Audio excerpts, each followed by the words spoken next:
Hi there, and welcome back to this week's episode of the Delivered Podcast. I'm Athena Estelle, and I'll be your host. On this week's episode, I am super duper excited. One of my oldest and dearest friends is on. Her name is Emilie. We met when I was getting my bachelor's at Eastern Michigan, and she is joining us from Michigan today. So thanks for being here, Em. Thanks so much for having me. This is great. I know. I'm so excited. Oh my gosh. The people are just going to feel the energy like through their ears. And I just can't wait for them to experience it. For sure. Okay. So let's just lay like a brief foundation. So we met in 2007. I was a resident advisor living with the freshmen. You were one of my freshmen. And I just feel like we had that friendship where we just immediately bonded. We just clicked right away. Like instantly. Yeah. Yeah. And it was really cool because you were on my floor. So I'd get to see you every day. And then we started eating lunch together. And then I don't even remember The Bachelor on Mondays. And right. I can't. One Tree Hill. Yeah. At that time. So we did the One Tree Hill. Yes. One Tree Hill. Oh my gosh. One Tree Hill. Like Chad Michael Murray. Right. Great show.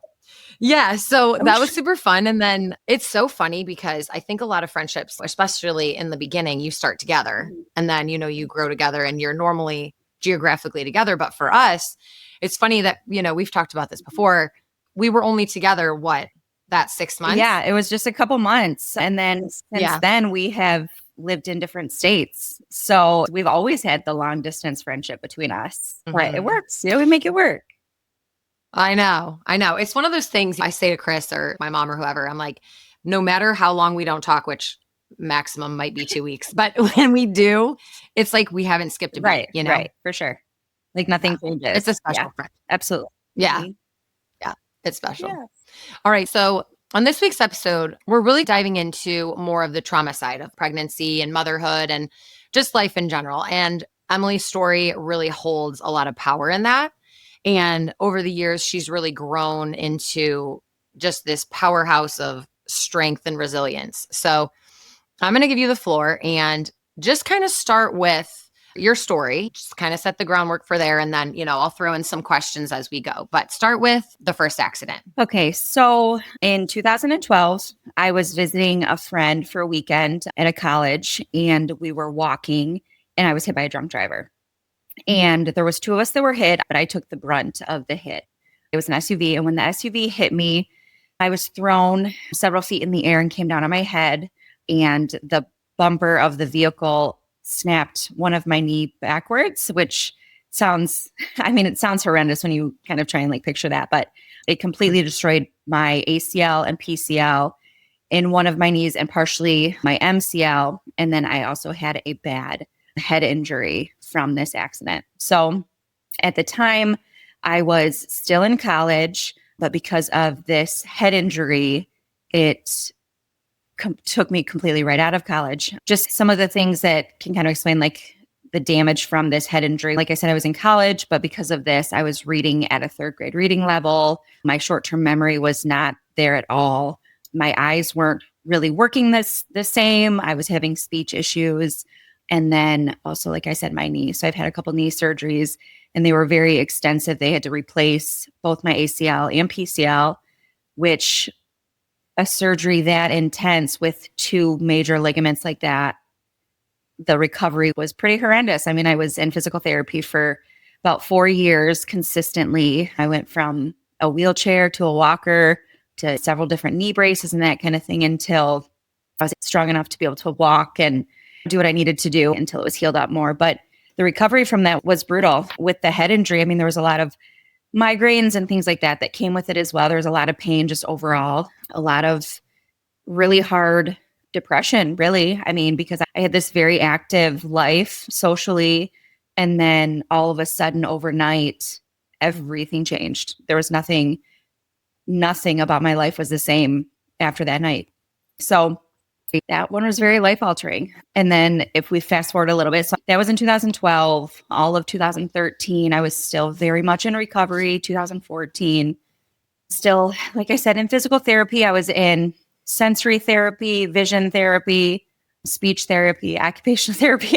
So every kind of therapy there was, I was in it. And I'm truly am so thankful for those things because, they played a huge role in my healing and my recovery. But So 21 months after that accident, I was driving and a 16-year-old ran a red light. And when he ran the red light, I hit him. And when my airbag went off, a metal washer shot out of my airbag into one of my eyes.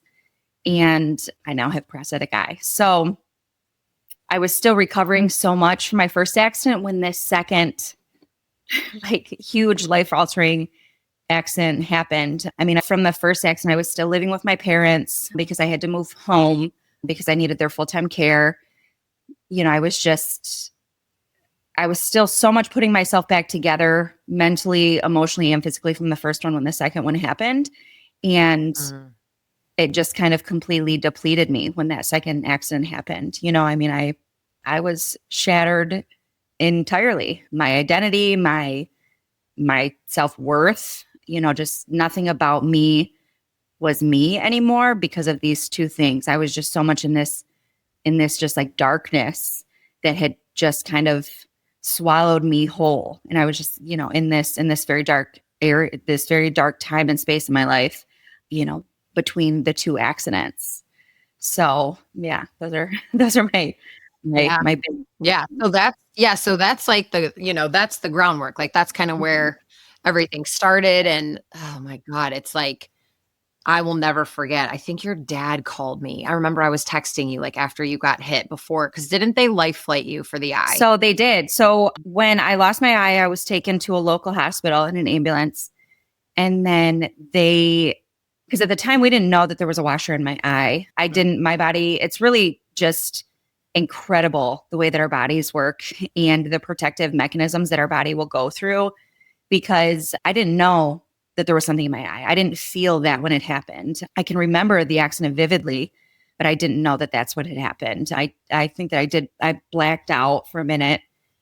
And whether I opened the door to get out of my car or fell out, I don't know. But the next thing I remember after the actual crash was me sitting in the road and somebody running over to me. And then they had taken me, like I said, to a local hospital via ambulance. And then once I was there, we've kind of figured out that this was bad. Whatever happened was bad. My eye was bleeding pretty bad. They had actually taped both of my eyes shut because, your eyes generally work together. So if you're moving one, you're moving the other. And because there was this metal washer just perfectly in the center of my eye, when I was moving my eye, it was, causing some issues. So they had taped my eyes shut, which was actually a very scary thing. Actually, this was in 2014. And even now I can't be in the dark completely. I have to have some sort of night light or something like that, because that traumatized me badly. But we were able to find out that this hospital wasn't able to help me in this situation. So they put me in a helicopter and flew me to another hospital, which driving time is about an hour away. And then I had went right into an emergency surgery, and they discovered, okay, you've got this metal washer in your eye. And then after the surgery, because the intention was to get whatever it was out. And after they realized, that's in there pretty good, that they weren't going to be able to get it out, I remember them wheeling me to this room. My parents were there, and the doctor had this really bright flashlight that he was shining right in my eye to see if I could see. And that was kind of a determining factor as to what our next step was going to be. And the vision was just completely gone in that eye. And I remember him saying, where we're at now, it doesn't look like your vision is going to come back in this eye. And you can function with this metal in your eye, but at some point it's probably going to cause a problem because you've got this foreign object inside of your head. So his recommendation was to go through with an eye removal. And I just remember looking at my dad and him just knowing, we got to get her out of this room. And they wheeled me out, and I immediately grabbed a trash can and started throwing up, because it was just such a punch to my soul. How quickly all of this happened, it was just such a whirlwind. And then to hear that this is going to be the best outcome is to remove something that is mine, that it was scary and traumatic and devastating. It was absolutely devastating.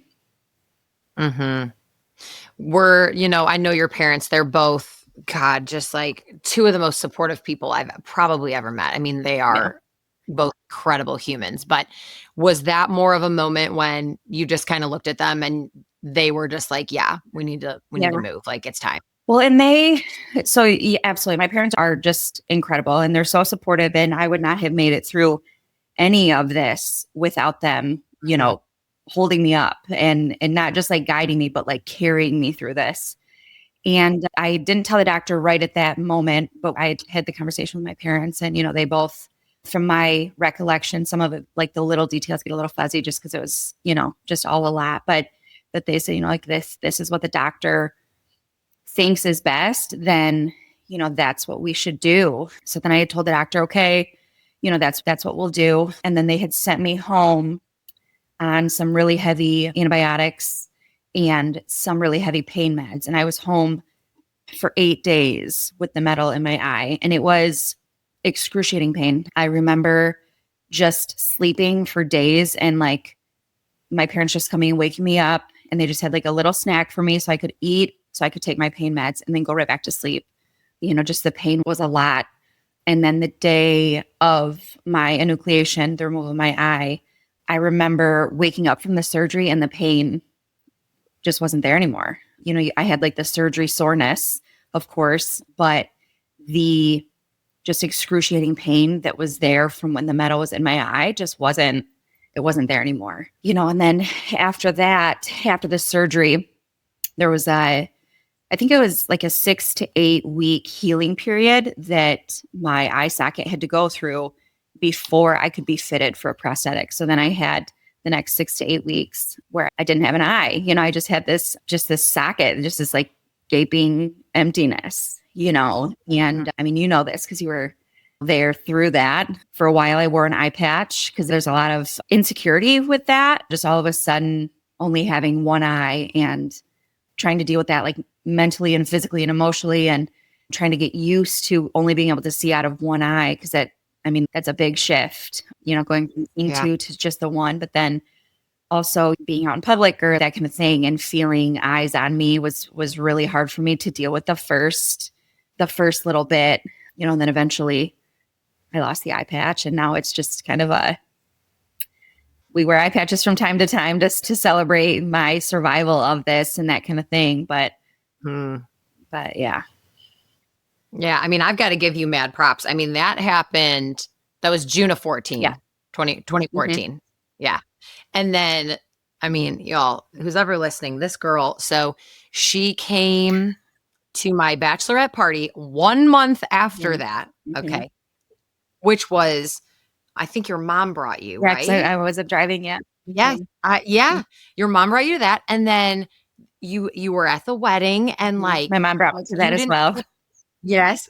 And like you didn't skip a beat. It was great. And then, oh my gosh, I have full body chills right now. I'll never forget those eye patches for the bridal party. And we took that picture with everyone with the eye patches. I mean, like, I just think obviously everything in life happens for a reason. And it's probably an interesting shift to you to look back 11 years later and be like, wow, look how far I've come. Right. But it's like when you're in the pit, you're surrounded. Like there is no, exactly like you said with the darkness, there is no light. Right. But I just think just watching you go through that and seeing how joyful you still were and just that like your personality was in there. Yeah. Like you definitely, were depressed, rightfully so. Right. But still showed up for me, still showed up for your other friends. And it's just, killer story. So now we're going to fast forward. So now fast forward to like fall of 2014 and tell us what happens. Okay. Next. So actually it was just about 2 months, maybe a little under 2 months after I lost my eye. I found out that I was very unexpectedly expecting my first and only child, my son Bennett, who just turned 10 a couple months ago. And with everything, the way that this all unfolded, the way that this all went down, the shock and the fear and just like the what on earth, unbelievable when I found out that I was pregnant. My parents at the time were not grandparents. My son is the first of now a little tribe of grandkids for them. But They were supportive, of course, but there was a lot of concern and a lot of worry because my body had been through so much over these last, Mhm. couple of years, and mentally I wasn't great. Physically, I wasn't great. Emotionally, I was still just trying to like put myself together. I think between the two accidents, the first one was the one that was harder for me to really to get through. Like the darkness came a lot quicker and heavier through that first accident than with the second because I was already still dealing with like the depression and the trauma, and I was already navigating through this when the second accident happened when I lost my eye. So that one didn't feel like, I don't know, maybe as much of a blow as the first one did because I was already in the mud. I'm already down here. Mhm. So then when I found out I was expecting Bennett, it was just this little light because I've always felt like I've wanted to be a mom. I've always known that that was what I wanted to be. I always knew that. But the timing, the timing of it was a lot. I mean, just to kind of reiterate, like when I found out I was expecting, I was not driving. My car was totaled in the accident where I lost my eye. So I did not have a vehicle. I was still living with my parents because I still needed their full-time care. I was still in physical therapy and speech therapy. I was still in all these different therapies. And then now I'm going to be a mom for the first time, just the timing of it. But looking back now, and I knew this pretty quickly afterwards, but looking back, I know without certain that Bennett was given to me when I needed him. And I did. I needed this little boy. And when I found out I was expecting him, completely changed kind of my perspective on things because I was like very much in my own muck, in my own Mhm. darkness. And then it was like, okay, well, now I'm going to have a baby and I need to get things together for him. Like I need to learn how to drive with one eye, because that's very different driving with two eyes and then adjusting to driving with one. Mhm. I need to find a place to live. I need to do all of these things to get myself ready for him, and it completely shifted my focus from me to preparing for him. And I feel like that was what really kind of pulled me out of some of that darkness, or at least got me through it enough to be prepared for him. And then I can sort through the rest later. Let me just be prepared for what is coming, in the next couple months. So Yeah. Now, after either the first accident or the second accident, had you started any mental health therapy at that point, or did that come later? through the therapies that I was doing, I didn't start seeing a therapist during that time because I was in so many different types of therapies. So it was like these people were Mm. working with me very intimately in different ways. That was what I kind of used as like when you think of like a typical therapist that you sit down and talk to, because I had such a big support system within like my family and Mhm. friends, and then these healthcare providers that were part of my care team. But I was on a few different antidepressants at that time through 2013 just to try and get me through, because I remember after the first accident, after I was hit by the drunk driver, I spent outside of my therapies months in bed. Like I didn't want to do anything. I just would get up, I'd go to therapy. My mom would bring me back and I'd lay back down, and that was it. And this is kind of funny, but the first time my mom heard me like laugh, she was out in the kitchen and I was laying in bed watching TV, and this was months. And I mean, this, Mhm. like I'm a very happy, energetic person. Like I'm always laughing, and it had been months. And it was a Duck Dynasty episode, which those episodes, like they still get me. Like it just, and something had happened and I'd started laughing, and she'd come like running in to see like what is going on because she didn't, she hadn't heard me laugh in so long. I kind of lost my train of thought with that, but that was just kind of a little memory that I have, is that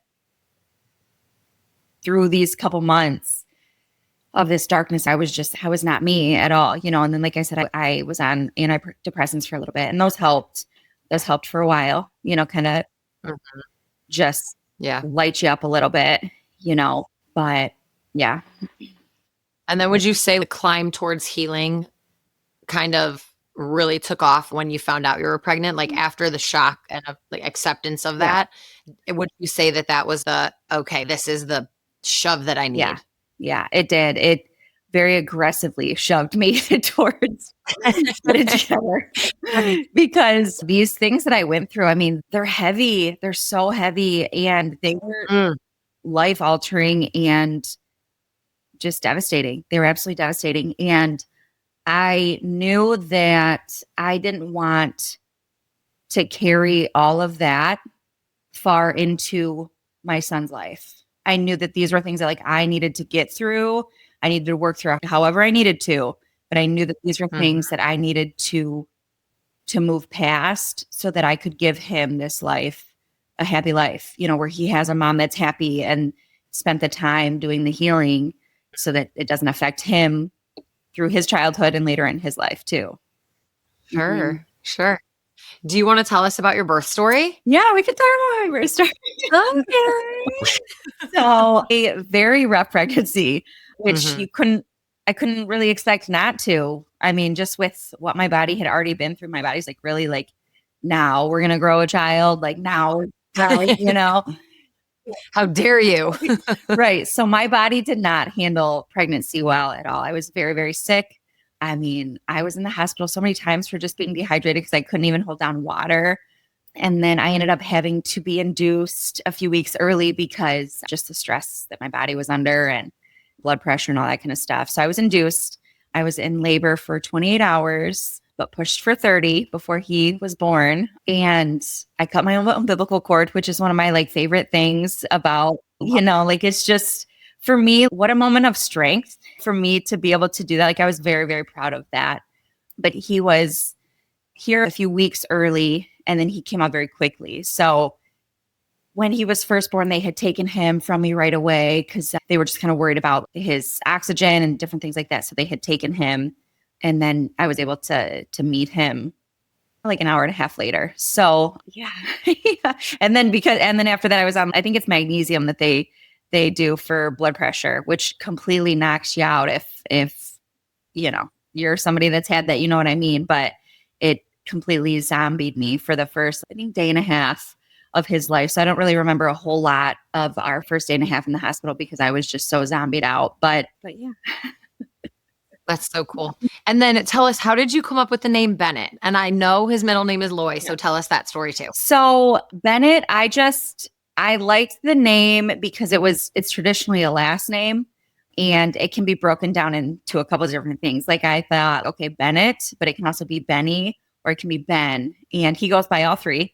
Most people he's Ben or Bennett, but his grandparents and that kind of thing he's still Benny.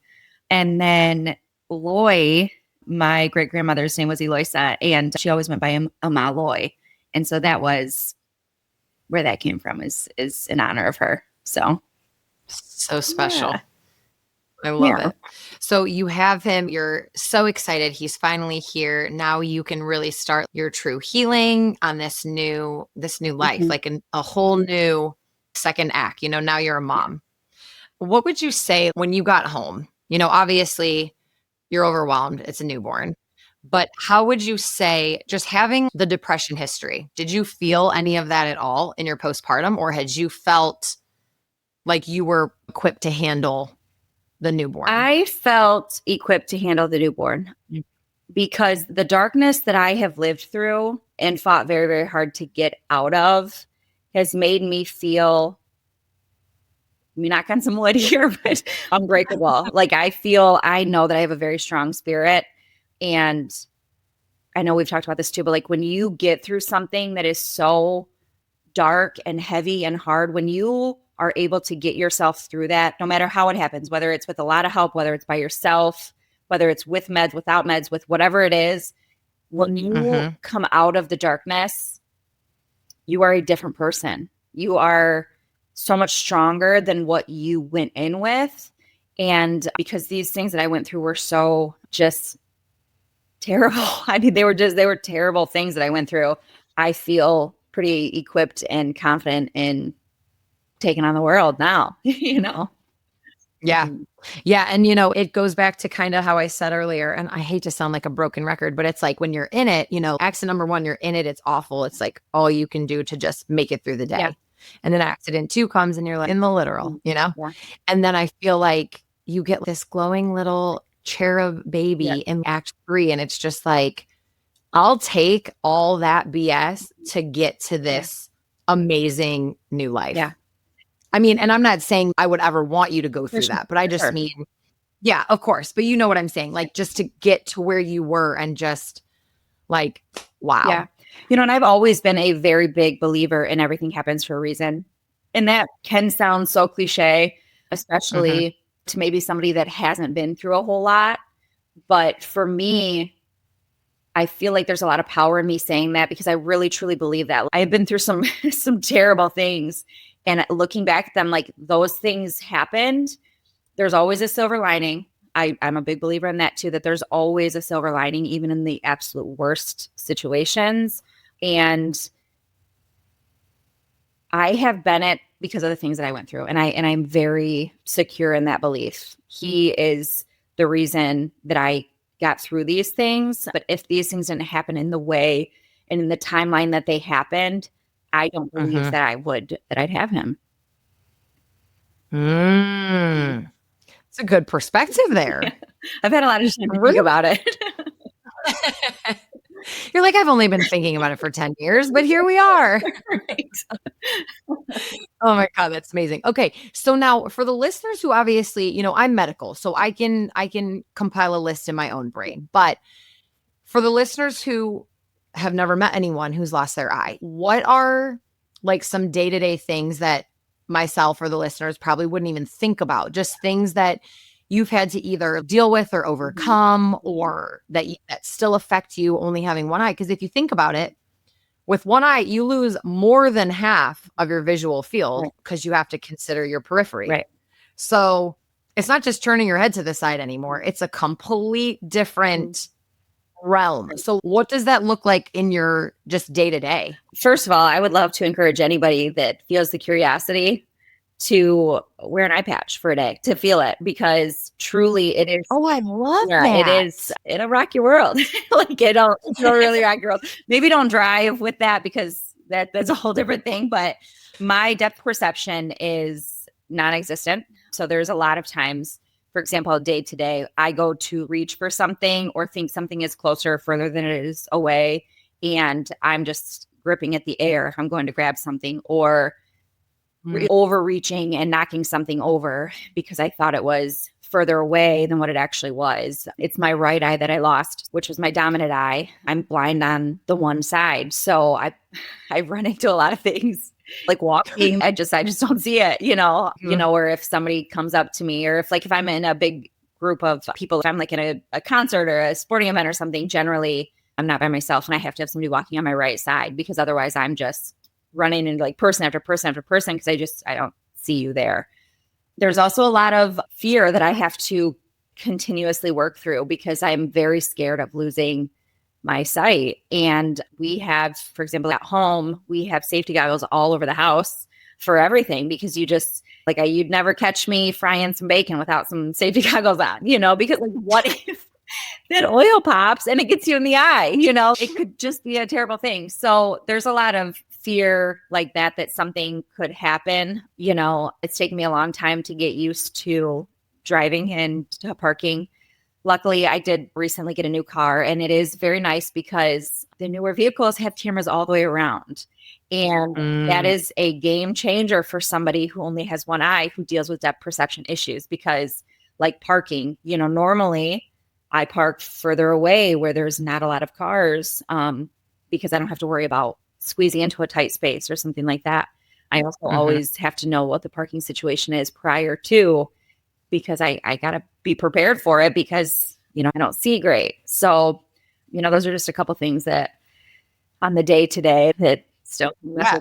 I mean, just stuff that we take for granted, you know, having both eyes, you know, things that you just don't think about. Right. Now, remind me, I can't remember, which I'm irritated with my own brain that I forget this, but when you first went back to driving, did they have to do any of the adapted mirrors on your right side of your car? No. It actually was kind of surprising, because I didn't have to do any sort of like testing, or, you know, I didn't have to like do a driver's test, or, you know, it's not listed on my license, or there was nothing about that at all. It was just me relearning to drive with my parents' cars for a minute because my car was totaled, so I had to relearn how to drive before I found my old car that I had. But would you say driving is like the hardest thing for you just in life, like with anxiety and just, I have a very like I can't imagine wanting to drive like after any of that. Right. It definitely took me a while. And then for quite a while, I had a hard time getting on expressways, just the speed of it. But then also like intrusive thoughts. That's something that can be so debilitating for anybody, regardless of what that intrusive thought is. For me, it is always vehicle based, something to do with a car accident. And I also drive for a living. So I spend a lot of time in the car. So that's something that I've really had to work hard to get over, or at least get past enough where I can manage it. Because, like I said, I drive all day long for work. So I have to be able to be mentally okay at the end of my day after being in a vehicle all day. But the driving, the anxiety aspect of it has been, I'm good now, but it took a long time to get to the place I'm at now. Mm-hmm. Mm-hmm. Okay, so you spun into both of our next segments, which is beautiful timing. Thank you, friend. So the first branch to the left is left turn. So speaking of the anxiety, I know that, over the course of the last 10 years, you've been through a lot of products, a lot of medications, a lot of supplements and courses and things like that. But I know that Nuvita has really become like your jam. My jam. Yeah. So just tell the folks. Okay. Tell the folks about Nuvita and just how I know it works so well for you. So just go lay it all out. All right. So Vita is a Michigan-made, women-owned CBD company. And before I got to Nuvita, right after my first and my second accident, I was given anxiety meds. So I've done a lot of them. I've tried a lot, and I don't like the way those types of medications make me feel. So I had a very hard time taking them because it's like, okay, I'm taking this medication to help me with my anxiety, but it's making me feel drowsy. It's making me feel tired. It's making me feel spacey or foggy. So it's like, okay, which one is worse? Do I feel anxious or do I feel numb? Which one? And I just couldn't get my head around taking those. So I didn't. So I stopped. So I said, I can't do those types of anxiety medications anymore. And so I've tried all kinds of supplements, and I've tried, you said, different courses like yoga, breath work, which I'm a big supporter of all of those things. But what has worked for me is CBD, specifically this brand of CBD, because I had tried several different brands in my journey to find peace within myself, to silence some of this anxiety that really would control my day, just have such a driving force. Like a stronghold. Yeah, stronghold, exactly.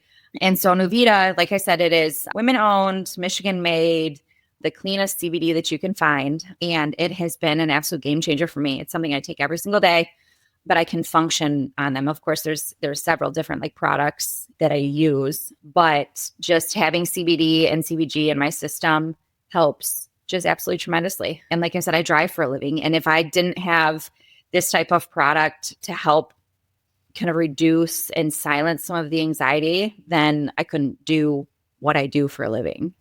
It has been a game changer. I know that you've heard me preach about it, and a lot of people have, because I'll go off about it anytime that I get the chance.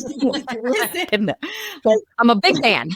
I'm only talking about it because it has helped me so much. It has just been a game changer in my life. So do you feel any of how you mentioned with the medications, the fogginess, the I don't know, my brain just went foggy, like any of those negative side effects? Do you feel that at all with Nuvita, with those products? No, not at all. No. So, and I have really figured out the dosage that you could say, I prefer in gummy form just because they taste good. But even if I'm doing a tincture, I know exactly how much works best for me to make me feel it just brings me off the edge. It just makes me feel not so anxious and uptight. And for me, when I'm anxious, my whole body feels tense. And it's like my muscles, it's my insides feel tense. My nervous system is tense. My brain is tense. The whole entire being is tense. And this just helps everything just kind of breathe, just kind of reset. So it took me a little bit to find the exact kind of mixture of what I take that works for me. But no, take CBD every single morning. It's part of like my morning routine and I fully function. I mean, I'm a hospice massage therapist, so I'm, in and out of facilities and homes and dealing with healthcare professionals and families and people of all ages that are very ill. And I function beautifully, Mhm. a large part because of, the CBD that I use. So, Yeah. Yeah, that was our other right turn, was into the massage therapy. I love that. So then no, you're great. This is awesome. I didn't even script this. This is unscripted. I swear to God, like We chickpeas in a did pod. not plan that. Right. Exactly. Literally. Mhm. It's wonderful. Okay, so then the right turn, you already said it, you're a hospice licensed massage therapist, which I think is awesome. So when you are going through your day, just having the traumatic background that you had, and hospice can be very sensitive. It's a very, I feel like it's like a slightly taboo / sensitive realm because I think a lot of it's misunderstood. Right. Mhm. But you also have a history with your mom's Yeah. company of the adult senior daycare. So, how would you say the trauma has kind of, I don't want to say assisted how you practice, but I'm sure it has just because you have that lived experience. But how would you say that has kind of helped you to get to the role that you have today? Yeah. So I've always been a more sensitive, empathetic person. That's just always who I've been. But I have a much different view just on life and existing now than I did prior to my accidents. There's a lot of things that just simply don't bother me anymore that would have, because I have felt just the extreme depths of my darkness that it's like, oh, okay, like we got a flat tire today. Big deal. Like we'll get through it, just because of that. And I Mhm. feel like with hospice, I have just such a greater appreciation of life. And so I feel like I am able to serve these people in a way because I've been through darkness too. So I'm able to help serve them and their families because I'm a part of this care team that takes care of the families as well, to just be able to empathize and to be able to really feel with people what they're going through or, just to be able to share in that. I love that. Now, do you know, because Michigan might be different than Florida, and I honestly have no clue, because I do private home care too, but obviously physical therapy, so a different realm. But as far as that, the massage therapy goes, is that an insurance dependent benefit or is that an out of pocket? No, so I work with a hospice company, and so Hmm. all of our services are covered with insurance because it's Okay. I'm not like an independent contracted employee. I am an Okay. employee of. So it is one of the benefits. And this hospice company I work for is amazing. We also have music therapy, which is really a beautiful thing for somebody that can just offer so much to somebody going through, the final Hmm. journey of their life. Mhm. Oh, yeah. I think that's Yeah. beautiful. Now we're switching gears to the eye. Okay. Okay. Now, this is not the same literal prosthetic eye that you've had this whole This time, is it? is the same. This is my This same is the same. prosthetic, but I'm due for a new one. And I just recently went and had a new mold made because, so with a prosthetic eye, when I was told, you should have your eye removed, we'll get you a prosthetic, not in that casual of a tone, but when that was it, what I envisioned was this big gaping like hole in my face and like a pool ball that just pops in. I had no idea. I had never known anybody that had a prosthetic, and that's not the case at all. I mean, How big would you say it is? I say it's generally about the size of a guitar pick, but thicker, and it's a little bit rounded. It's not this like Okay. big ball. So when somebody has their eye removed, generally there's like an implant that is put behind the eye socket, and then they close that up, and then the prosthetic will sit on top of the implant inside of your eye socket. So I can take it out. I generally don't just because there's really no reason to, unless I like need to like clean it or something like that. But normally they go, I think it's every like 5 to 8 years, you can get a new one if you need a new one because they're very expensive. So like your insurance has to kick in and that kind of thing. But this one has fit my face fine. But as time steps away from like my initial surgery, the enucleation, the implant kind of settles in the socket. So my next eye will be a little bit different because it'll be a little bit thicker because the way it'll hold my eyelid, that kind of thing. So it's actually a really cool process to see this prosthetic being made. Again, I had no idea about any of this stuff prior to, but the guy, my ocularist, he made the eye, and then I just had to sit next to him, and he had this little palette of paint, and I had brown eyes, and none of the colors on his palette were brown. Like he had like bright red and blue and yellow. And I'm like, what? And I just had to sit there and look at him, and he would like look at me, and then he would paint, and then he would look at me, and then he would paint. And he matched my prosthetic perfectly to my real eye. So it was a very cool process to see how it's made. And I will have another one made here. Hopefully within the year, I should have my next one made. So awesome. Yeah. That's awesome. I remember last year we talked about a while. There's some really cool colors and they're funky. Yeah. So are you going to get one of those? So there's a couple things. So my next eye that I'm going to have made, I am going to have it a little bit different. It is going to look like a normal eye though, just because what I do for work, I just feel it's more appropriate to have a normal eye. Not like something they're called fun eyes, and you can get them like sparkly or like black or green or any color, any design. There's some like really awesome artists that make these eyes, and I will definitely have a fun eye at some point. But this next one that I get, I do want it to be a little bit different.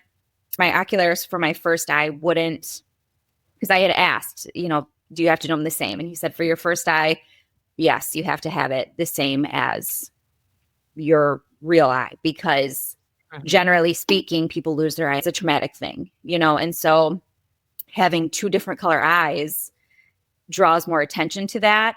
And that can have such a negative impact on somebody who has just went through something so traumatic as losing their eye. So they do match them up perfectly. But my next one will be a little bit different. So I can't wait to see it. That's awesome. Oh, I love that. Gosh, that's really cool. Okay. Is there anything that we haven't talked about? Either mom life. Let's talk about mom life for a couple of minutes. So Mother's Day is tomorrow. So happy Mother's Day. Happy Mother's Day.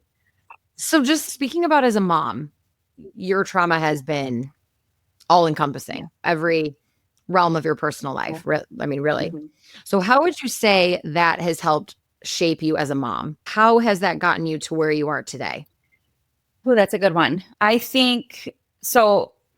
At home, it's always just been me and my son living at home. And, that's tough. That's tough. But I think that going through the things that I have been through has given me just this immense amount of strength and just a different appreciation for life. Like I said, I just view things very differently than most people do. And I think for the most part, that reflects in my parenting of Ben, that he's a very strong and sweet and empathetic kid. And I think that that's something that he has gained from me, is because of the things that I've been through. He is well aware now of everything that I have been through. It took me a while to tell him specifically about my eye. I wanted to make sure that he was old enough to understand, and that it wasn't something that scared him. I did not want that to be something that traumatized him, that his mom only has one eye. But I think that he has just such a kind and loving and accepting heart of people and the things that they've been through and differences. And I think that has reflected from my parenting. I love that. And he's like your clone, empathetic and kind and hysterical and nutty. Like, oh my God, he's like the best personality. Thank you so much. He's great. Yeah.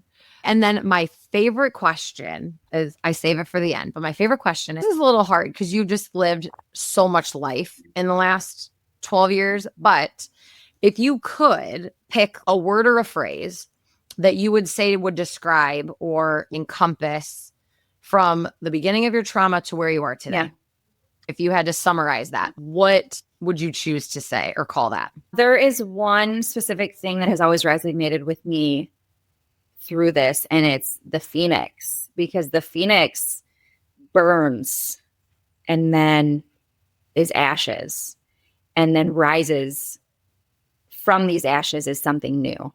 And with my accidents and the way that they happened and the severity and the quickness, these things happened so fast that it wasn't like this stepping into, it wasn't a path that I was on that led to destruction. It was, I was good. I was great. I was doing fantastic. And then here comes this drunk driver and completely sets my life on fire. And everything just burned to the ground. Everything. I mean, from the friends that I thought were friends at the time, and I lost a lot of people through that time. But even looking back at that, these are people that I'm very glad that I lost, because these weren't my people. You know, these weren't people that were supposed to be in my story anymore. The people that are here and the people that walked through this with me are my people. And so much of my life had burned down. And then my darkness is these ashes for a couple of years. And then I have rose again as a much stronger, happier version of myself now than what I was prior to. The minute you said the word Phoenix, I kid you not, I can't show you on this camera because my camera's not that great, but full body chills. Yeah. Full body experience. I don't know how long you thought about that for, but like years. Best yeah, answer. That's always been what has resonated with me the most, just because of the way it all happened, you know. And I believe that, I rose from the ashes, you know. So you did it, girl. Yeah. Hard work, grit. Yeah. God. Yeah. Here we are. Here we are.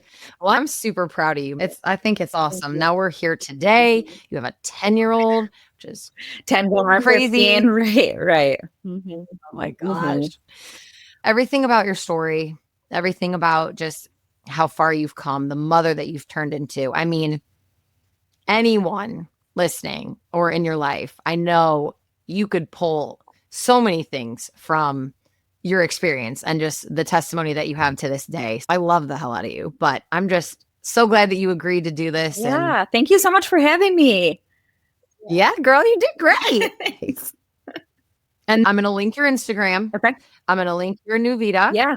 And if anyone has questions, they'll reach out. But girl, yeah, I just please do, because I'm happy to help people everybody goes through some sort of darkness. And mine is large and in charge, and I understand that. But you know, I've had a lot of people say like, oh, you know, we'll be talking about something like, oh, well, this isn't anything compared to what you've gone through. And that doesn't matter, because darkness is darkness. And if you are going through something, comparing it to anybody else's story, whether it's their happy times or their dark times, whatever it is, isn't it? You know, and I'm happy to help people through their own darkness, just based on the experience that I have getting through mine. So you can link my stuff. And if anybody wants to, please reach out, because I am here and I'm happy to help however I can. And something I'll say that I've always loved about you, and I think that's why we've always aligned, is that you are the definition, very similar to myself, is like an open book. Yeah. I feel like even today, I would never be nervous to ask you something or, you know, beat around the bush, because I know just with what you've gone through, it's like, here's all of it. Right. You know, ask and I'm open for sure. You know, I mean, it's, yeah. Like I said, thinking everything happens for a reason. And this was a battle that I went through. And if I can help somebody go through something else, then it makes the trouble that I went through, the hard times that I went through, worth it, to be able to share my story and know that could potentially help somebody else rise from their ashes, you know? It's power, girl. Thanks. Thank you. Yeah. Well, thanks again, girl. Yeah. Thank you so much for having me. Appreciate it. Yeah. Appreciate you so much. Well, thanks for listening, guys. We'll catch you next week.